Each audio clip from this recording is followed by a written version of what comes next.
सुंदरलाल बहुगुणा जी ने एक चिपको हम्म, आंदोलन शुरू किया था। वहां जब पेड़ जी कटते थे तो उन्होंने आंदोलन शुरू किया था। लोग ऐसे पेड़ों को बाहों में भरकर खड़े हो जाते थे, पेड़ों से चिपक जाते थे कि अगर पेड़ काटना है तो कुल्हाड़ी पहले हमारे ऊपर चढ़ाओ। जी तो अब इस आंदोलन में लोगों को पर्वत श्रृंखला पर लेट जाना पड़ेगा कि अगर आपको बुलडोजर चलाना है, अगर आपको 3D चलानी है, वहां पर डायनामाइट लगाना है पहाड़ों में, तो पहले हमारे ऊपर से गुजरना होगा। समझने में देरी लगती है। आपने कई उदाहरण ले लिए। मध्य प्रदेश में भी बुंदेलखंड में एक जंगल है जहाँ एक हीरा खनन का प्रोजेक्ट है, उसके लिए जी लाखों पेड़ काटे जाएंगे। एक से एक दुर्लभ पेड़ हैं, एक से एक दुर्लभ पक्षी हैं उस जंगल में। उसको लेकर जो नेशनल ग्रीन ट्रिब्यूनल है वहां तक फरियाद लगाई गई है, तमाम सुनवाइयां चल रही हैं, लेकिन कहीं से कोई राहत नहीं मिली। हीरे निकालने के लिए धरती से लाखों पेड़ काटे जाएंगे, हजारों किलोमीटर दूर। ग्रेट निकोबार में आप पेड़ काट रहे हैं, लगाएंगे अरावली में। और हम्म, कौन सी अरावली में लगाएंगे? उस अरावली पर्वत श्रृंखला में जिसके काटने की तैयारी चल रही है। तो कहां लगेंगे पेड़? मैं उसे अरावली से ऐसे जोड़ रहा हूं कि ग्रेट निकोबार प्रोजेक्ट में जो 7 लाख पेड़ काटे जाने हैं, उनके एवज में सरकार ने सुप्रीम कोर्ट में कहा है और परमिशन देते समय जो वादा किया है कि वहां जो पेड़ काटे जाएंगे उनको, उनके एवज में अरावली पर्वत श्रृंखला में 60 लाख पेड़ लगाए जाएंगे और उससे ज्यादा लगाए जाएंगे। कहाँ अंडमान निकोबार, कहाँ अरावली से कि इस तरह की कोई पाबंदी नहीं लगाई गई। लेकिन ऐसा हो क्यों रहा है, इस पर भी नजर डाल लेते हैं। ऐसा इसलिए हो रहा है, जो माइनिंग माफिया है, जो खनन माफिया है, उसकी सत्ता के साथ जो जुगलबंदी है, उसके चलते सरकारें और यहाँ तक कि कानून के सबसे बड़े रखवाले भी इस तरफ गौर नहीं कर रहे हैं कि अगर ये फैसला लागू रहा तो आइंदा अरावली पर्वत श्रृंखला की सारी ऊंची ऊंची चोटियां ये लोग काट डालेंगे मशीनों से। सुप्रीम कोर्ट ने जो अंतिम फैसला अभी सुनाया है नवंबर 2025 में, उसमें कह दिया है कि जो समुद्र तल से 100 मीटर की ऊंचाई से कम वाले पहाड़, उनको पर्वत श्रृंखला में शामिल ही नहीं माना जाएगा। यानी अब आप उसको खोद सकते हैं, उसका उत्खनन कर सकते हैं। इसका मत मैं एक शेर का अर्ज करूंगा और उसके बाद मुद्दे पर आए। जरूर। शोर परिंदों ने यूं ही न मचाया होगा, शोर परिंदों ने यूं ही न मचाया होगा, कोई शहर से जंगल की तरफ आया होगा। साथियों नमस्कार। एक ऐसा पर्वत जो कि भारत के ग्रीनलैंड को बचाता आया है, एक ऐसा पर्वत जिसने भारत की कृषि में बहुत मदद की है, लेकिन ये समझने में हमारी राजनीति, हमारी अदालतें विफल हो चुकी है। अब वहां पर विकास के नाम पर अब माइनिंग की जाएगी, पर्वतों को तोड़ा जाएगा, वहां से चूना पत्थर, ग्रेनाइट और तमाम तरीके के खनिजों को बाहर निकाला जाएगा और कह दिया जाएगा कि देखिए जीडीपी में इजाफा हो रहा है, हमारा देश विकास कर रहा है। लेकिन असल संपदा जो इस देश की है उसी को बर्बाद करके, उसी की लाशों पे खड़े होकर हम विकास का जश्न मना रहे होंगे। हम बात कर रहे हैं अरावली हिल्स की, अरावली पर्वतमाला की और सुप्रीम कोर्ट के आए फैसले की। इस विषय पर चर्चा करने के लिए हमारे साथ सीनियर जर्नलिस्ट और कई अखबारों के संपादक रहे डॉक्टर राकेश पाठक है। बहुत बहुत स्वागत है सर आपका इस प्रोग्राम जी में। सर, पहला सवाल तो यही है कि कितना डेंजरस है ये फैसला, और जो परिभाषा दी गई है अरावली की, कितना डेंजरस आप इसको समझ रहे हैं? देखिए, ये आने वाले समय के लिए बहुत खतरनाक है। ये इसलिए भी खतरनाक है कि इंसान ने कुदरत के साथ जितना खिलवाड़ कर लिया है, वो खुद उसके लिए कितना घातक हो सकता है, इसकी वो कल्पना नहीं कर पा रहा। हमने पूरे देश में न जाने कितने जंगल काट दिए हैं, कितनी नदियों के रुख बदल दिए हैं, कितने ऐसे पहाड़ हैं जिनको खनन माफिया ने खोखला कर दिया है। पाताल तक खोद दिए गए पहाड़, उनका वजूद खत्म हो गया है। इसलिए मैं हमेशा कहता हूं कि प्राकृतिक संपदा का अगर कोई सबसे बड़ा दुश्मन है तो ये 2 पैरों वाला पशु है, ये जो मनुष्य कहलाता है। वही सबसे बड़ा इसका दुश्मन है।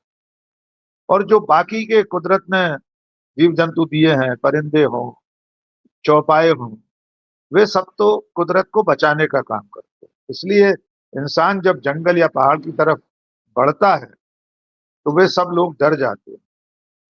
मैं एक शेर का अर्ज करूंगा और उसके बाद मुद्दे पर आए।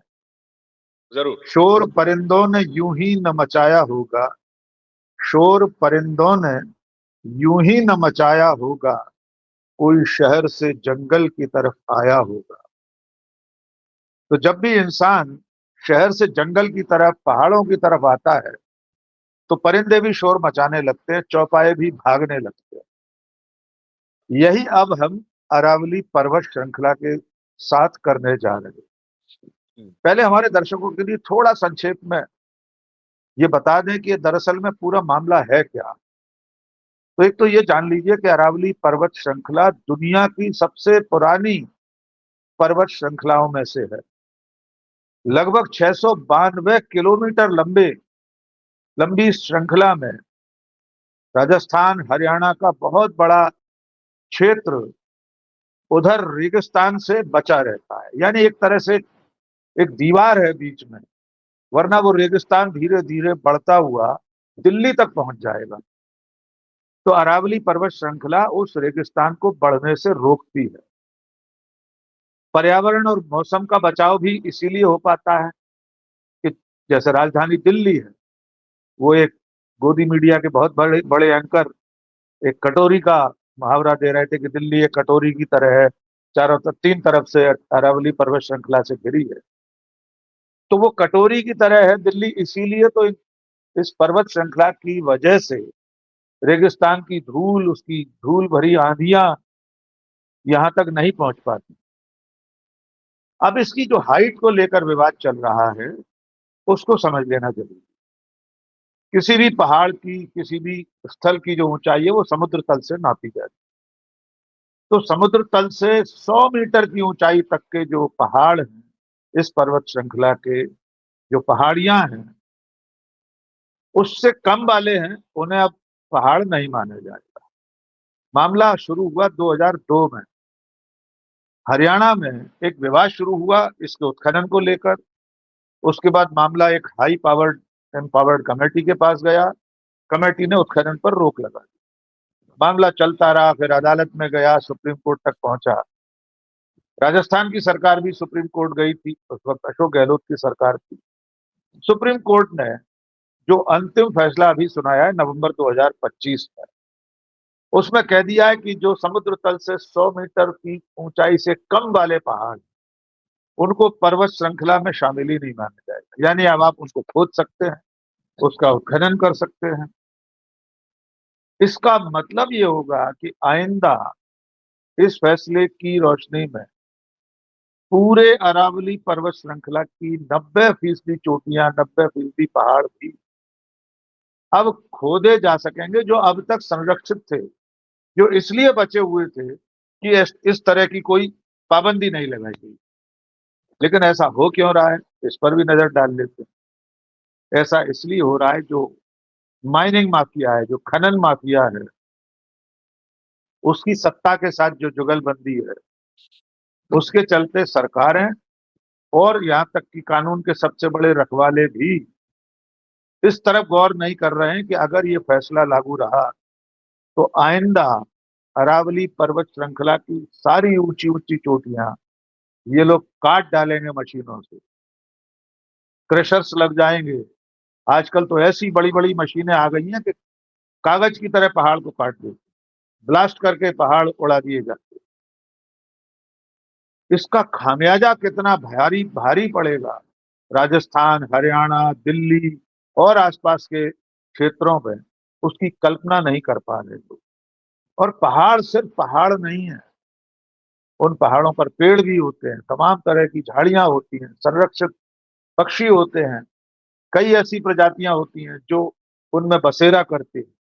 और जब पहाड़ इतनी बड़ी संख्या में, इतने बड़े क्षेत्र में काटे जाने की, उनके खनन की इजाजत मिल जाएगी तो इन सब लोगों का अस्तित्व भी खतरे में पड़ जाएगा। लेकिन यह सब हो सिर्फ इसलिए रहा है कि सरकार किसी को फायदा पहुंचाना चाहते। हो सकता है वो डबल ए जो है उनमें से किसी की कोई प्लानिंग हो तो उसे पहाड़ चाहिए हो, तो अगर उसे चाहिए तो उसकी खिदमत में पेश किए जाएंगे, उसके लिए कितने भी कानून बदलना पड़े। इधर सर हमने एक पैटर्न नोटिस किया है कि झारखंड में जो भी माइनिंग हुई उसका वहां के आसपास के जनजीवन पे क्या असर पड़ा। झारखंड में कई ऐसे इलाके हैं जहाँ पे कोल कोल माइनिंग होती है और वहां जमीन में ही आग लगी हुई है, लगातार धुआं उठता रहता है, लगातार धूल उठती रहती है। मध्य प्रदेश में भी अब माइनिंग के लिए करीब 6 लाख पेड़ काटे जाने की इजाजत मिल चुकी है। उड़ीसा में इसी तरह की माइनिंग की इजाजत मिली है। इवन गुजरात में भी माइनिंग की इजाजत मिल गई है। अब क्या हम अपने पिछले लेसन से कभी सीखे ही नहीं कि जो झारखंड में हुआ, मध्य प्रदेश में हुआ, गुजरात में जो होने जा रहा है, हमने आज तक 1% की भी सीख नहीं ली। देखिए, हम सीखते तो कुछ भी नहीं, इसलिए लगातार गलतियां करते हैं। आपने झारखंड का कोयला खदानों में जो चल रहा है, वहां पर जो आग लगी हुई है, हम अपने बचपन से सुनते आ रहे हैं और वो आग बुझी नहीं है। जी। झरिया शायद जगह है वहां पर जो कोयले की खदानों में अंदर आग लगी हुई है, उसे बुझाने का कोई तरीका आज तक नहीं ढूंढा जा सका। वो दशकों से सुलग रही है, धधक रही है धरती भीतर ही भीतर। और अब ये पेड़ काटे जाने, पहाड़ों को काटने का अभियान शुरू हुआ है। इसमें एक बहुत महत्वपूर्ण विषय मैं जोड़ना चाहता हूं, उसका सीधे जी। अरावली से रिश्ता है। वो रिश्ता है अंडमान निकोबार में जो ग्रेट निकोबार प्रोजेक्ट है, जी। उसके लिए 7 लाख पेड़ काटे जाने ग्रेट निकोबार में।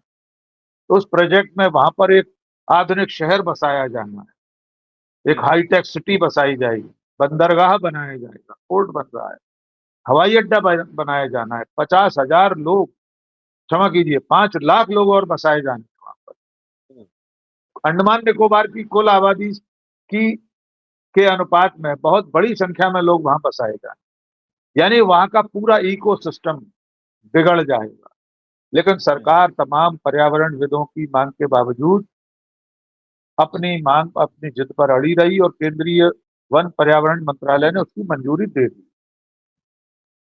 मैं उसे अरावली से ऐसे जोड़ रहा हूं कि ग्रेट निकोबार प्रोजेक्ट में जो 7 लाख पेड़ काटे जाने हैं, उनके एवज में सरकार ने सुप्रीम कोर्ट में कहा है और परमिशन देते समय जो वादा किया है कि वहां जो पेड़ काटे जाएंगे उनको उनके एवज में अरावली पर्वत श्रृंखला में 60 लाख पेड़ लगाए जाएंगे और उससे ज्यादा लगाए जाएंगे। कहाँ अंडमान निकोबार, कहाँ अरावली।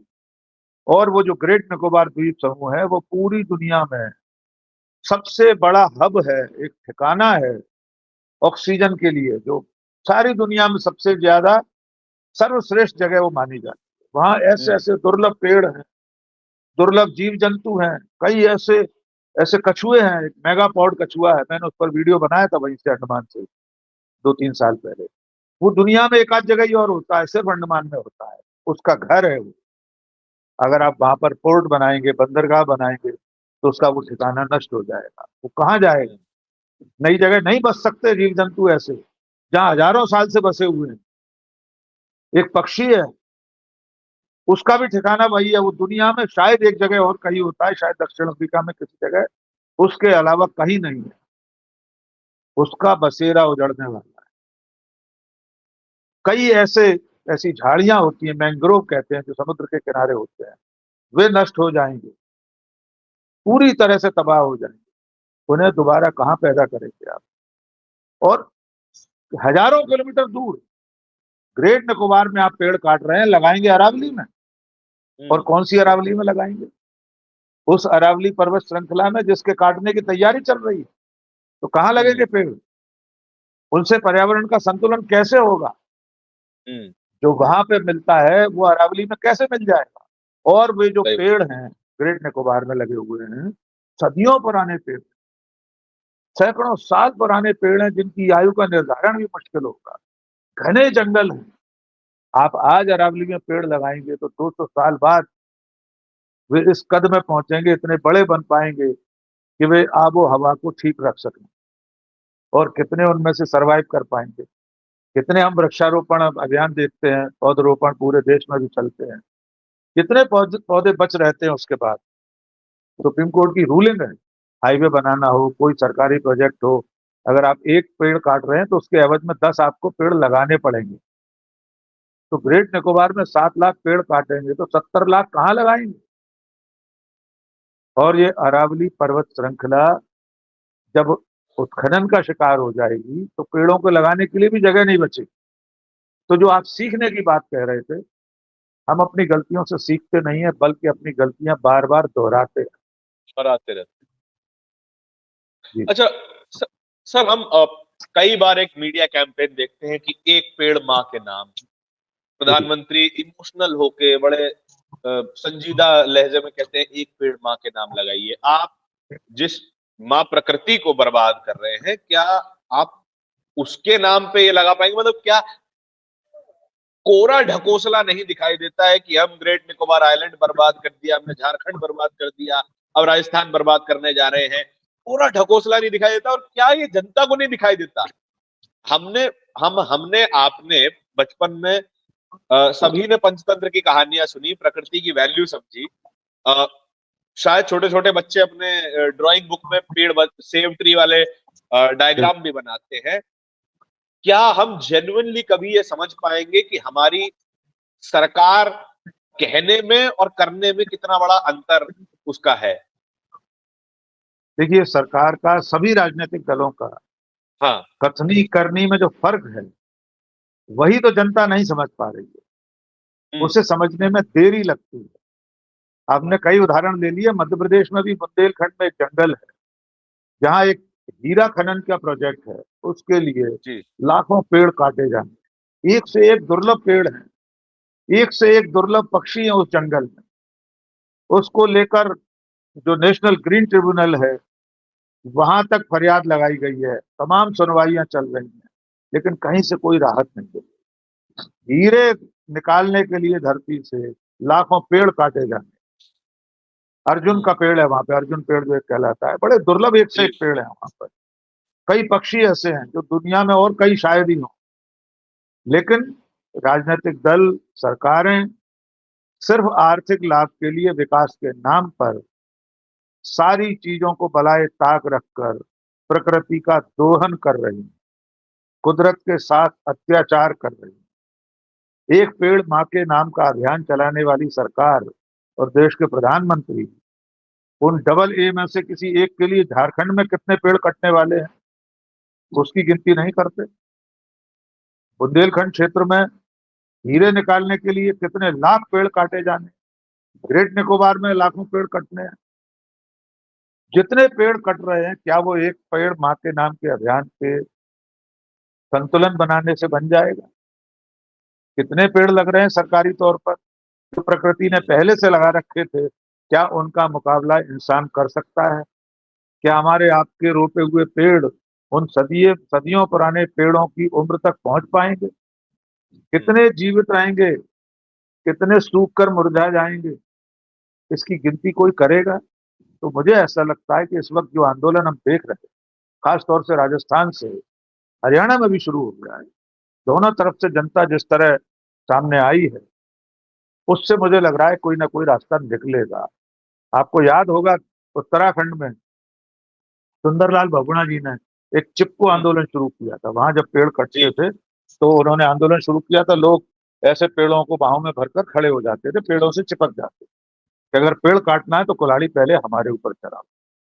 जी। तो अब इस आंदोलन में लोगों को पर्वत श्रृंखला पर लेट जाना पड़ेगा कि अगर आपको बुलडोजर चलाना है, अगर आपको 3D चलानी है, वहां पर डायनामाइट लगाना है पहाड़ों में, तो पहले हमारे ऊपर से गुजरना होगा। इसका अच्छा, इस आंदोलन का अच्छा असर भी दिखाई दिया है। हम्म। पिछले 2 दिनों में बहुत सारे ड्राइवर गाड़ियां छोड़ छोड़कर चले गए, उन्होंने मना कर दिया हम ये काम नहीं करें, बुलडोजर छोड़कर भाग गए वो लोग।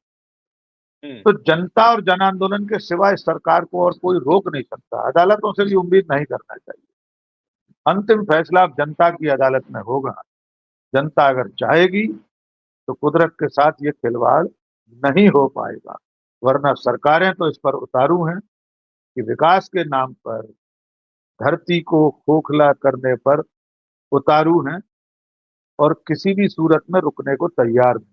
और इसका असली उद्देश्य अपने लोगों को फायदा पहुंचाना है, अपने प्रिय धन्ना सेठों। जी राजा।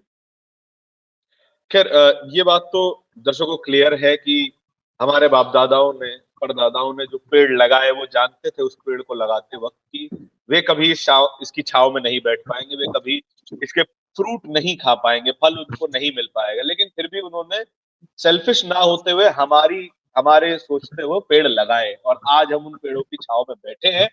जरूरत यह है कि हम अपने हिस्से के काम को पूरा करें, कम से कम काम भी ना करें तो उनका किया हुआ बर्बाद ना करें। जो पर्वतमाला पूजी जाती है राजस्थान में, कम से कम उनको बर्बाद तो ना करें। तो मेरी तरफ से, सर की तरफ से भी मैं कह सकता हूं और बोलता हिंदुस्तान की टीम की तरफ से भी मैं कह सकता हूं कि सेव अरावली मूवमेंट के साथ जुड़िए और कुछ नहीं हो सकता तो अपनी तरफ से सवाल पूछ लीजिए कि आप जो कर रहे हैं क्या उसको रिपेयर कर सकते हैं क्या? अगर नहीं कर सकते तो आपको बर्बाद करने का हक नहीं है। खैर, इस खबर के बारे में, इस चर्चा के बारे में आपके क्या विचार है कमेंट सेक्शन में जरूर बताइएगा। इस तरह की ही चर्चाओं को देखते रहने के लिए बोलता है हिंदुस्तान को सब्सक्राइब भी जरूर कीजिए। बहुत धन्यवाद।